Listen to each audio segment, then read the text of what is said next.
రాష్ట్రంలో ఏర్పడినటువంటి నూతన కాంగ్రెస్ ప్రభుత్వం అమలు చేసినటువంటి 6 గ్యారంటీలలో ముందుగా అమలు చేసినటువంటి మహాలక్ష్మి పథకంలో మహిళలకు ఉచిత బస్సు ప్రయాణం చాలా అద్భుతం. మరి ఈ ప్రయాణంలో చాలా మంది ఈరోజు మహిళలు వివిధ ప్రదేశాలకు వెళ్లడానికి అనుకూలంగా వారు చాలా సంతోషంగా ఫీల్ అవుతా ఉన్నారు.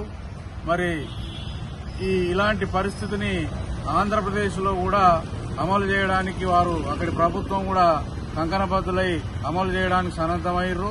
మరి ఇలాంటి ఉచిత ప్రయాణాన్ని అందరూ కూడా స్వాగతించాలి. కావాలని విమర్శలు చేయకూడదు.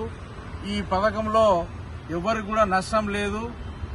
ఆటో వాళ్ళని కొంతమంది ఉసిగొల్పి ఆటో వాళ్లకు పనులు లేకుండా జరుగుతున్నాయనే ప్రతిపక్షాల వాళ్ళు కొన్ని సృష్టించి చేస్తున్నారు. ఇలాంటివి తప్పుడు ప్రచారాలు చేయొద్దు. ఇది దుర్మార్గమైనటువంటి చర్య.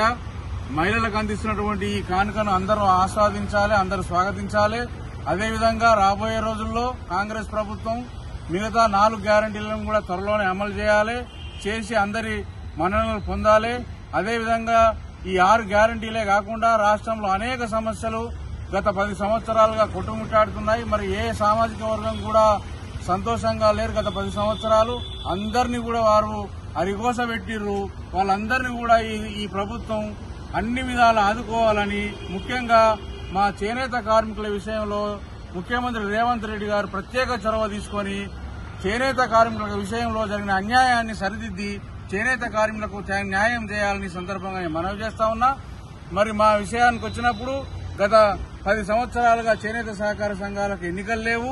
రాష్ట్రంలో చాలా ప్రాంతాల్లో చేనేత కార్మికులు చాలా దీనావస్థలో ఉన్నారు. వారిని కూడా మీరు ఉన్నత స్థాయి సమీక్ష నిర్వహించి అనుభవజ్ఞమైనటువంటి చేనేత ప్రముఖులను పిలుచుకొని ఏ రకంగా చేస్తే బాగుంటుందని మీరు చేయాలని సందర్భంగా నేను ముఖ్యమంత్రి గారిని కోరుతా ఉన్నా.